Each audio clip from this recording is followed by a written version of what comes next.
Federal Prison, 2019. Claudia Shrivers has just lost everything: her career, her freedom, even the chance to say goodbye to her dying grandmother. But instead of breaking down, she's obsessing over one thing: coffee. Her fellow inmates are getting annoyed. All she wants to discuss is beans, roasting temperatures, flavor profiles, brewing methods.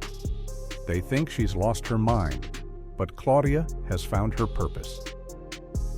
The woman serving time for conspiracy to commit tax fraud is planning something that seems impossible. She's going to start her own coffee business. Not someday, not eventually. Immediately after release, 10.5 months later, she walks out of federal prison with nothing but a dream and a detailed business plan. 18 months after that, she's running Queen Coffee Bean, one of North Carolina's most talked about coffee shops. From tax fraud conviction to community champion. This is that story. Winston-Salem, North Carolina. For years, Claudia Shrivers lived what looked like a successful life. She worked for Winston-Salem Forsyth County Schools. She had a steady income, community connections, and a respectable reputation. But behind that facade, Claudia was making choices that would eventually destroy everything she'd built. In the early 2010s, Claudia became involved in a tax preparation business called Fast Tax. What seemed like legitimate work was not. The business was filing fraudulent tax returns and claiming millions in false refunds. Between 2010 and 2013, Claudia and her co-conspirators prepared 519 false tax returns, claiming $1.3 million in fraudulent refunds from the federal government. It wasn't petty crime, it was organized fraud on a massive scale. For someone working in the school system, the risk should have been obvious. Public employees are held to higher standards. Criminal convictions don't just mean prison time, they mean the end of careers, the destruction of reputations, the loss of everything you've worked to build. But like many people involved in white-collar crime, Claudia probably thought she was too smart to get caught. The scheme seemed sophisticated. The money was significant. The chances of discovery felt remote. Federal investigators saw it differently. In 2018, Claudia pled guilty to conspiracy to defraud the United States by filing false tax returns. She agreed to pay $38,266 in restitution and faced up to 5 years in federal prison. The life she had carefully constructed was about to completely collapse. Federal sentencing day. The woman who had once been a respected school system employee now stood before a federal judge awaiting her fate. The sentence: 10.5 months in federal prison. For someone who had never been incarcerated, 10.5 months might as well be 10 years. Federal prison isn't local jail. It's a completely different world with its own rules, hierarchies, and dangers. Claudia lost everything that had defined her identity. Her job with the school system was gone. Her professional reputation was destroyed. Her financial stability was shattered. During her grandmother's final illness, Claudia was behind bars, unable to provide comfort or say goodbye properly. The woman who had helped raise her, who had shown her what unconditional love looked like, died while Claudia was serving time for fraud. As Claudia later reflected, she had hit rock bottom.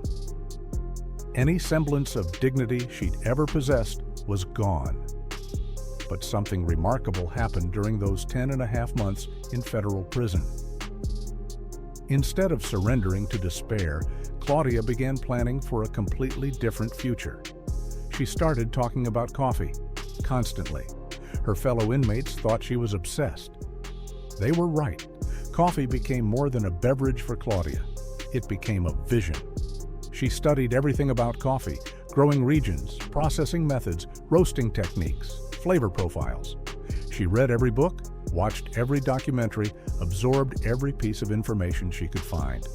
But this wasn't just intellectual curiosity. Claudia was developing a business plan. She was going to start her own coffee company, and she was going to do it the moment she walked out of prison. Her fellow inmates thought it was fantasy. Claudia thought of it as her future. summer of 2020. After serving 10.5 months, Claudia Shrivers walked out of federal prison at age 49. She was a middle-aged woman with a felony conviction, no job, and no immediate prospects. The statistics were against her.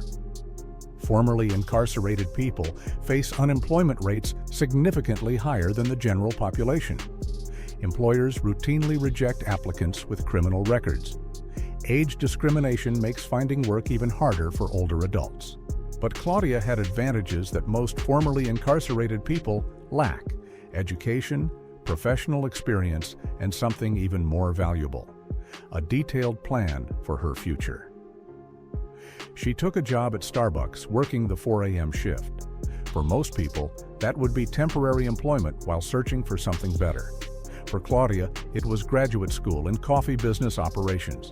Every shift was a learning opportunity: customer service techniques, inventory management, equipment operation, profit margins, supply chain logistics.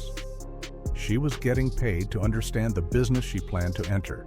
But Claudia needed more than on-the-job training.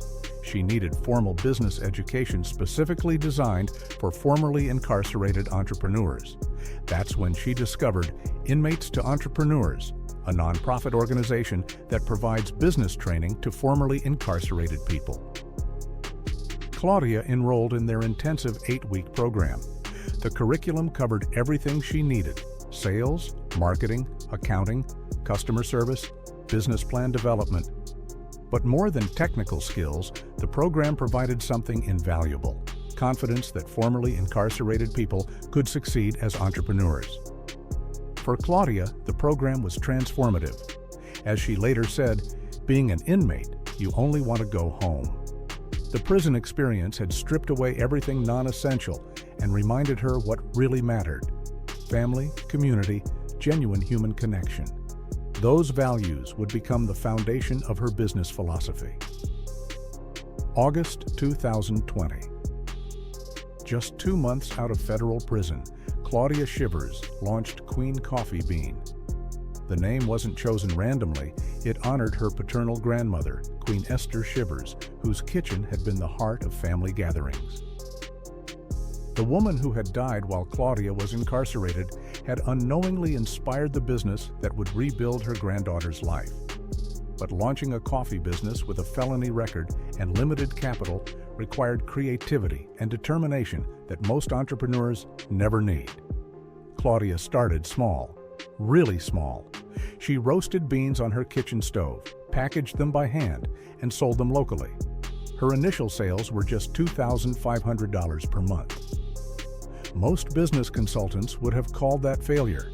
Claudia called it a beginning. She reinvested every dollar of profit back into the business: better roasting equipment, professional packaging, expanded inventory.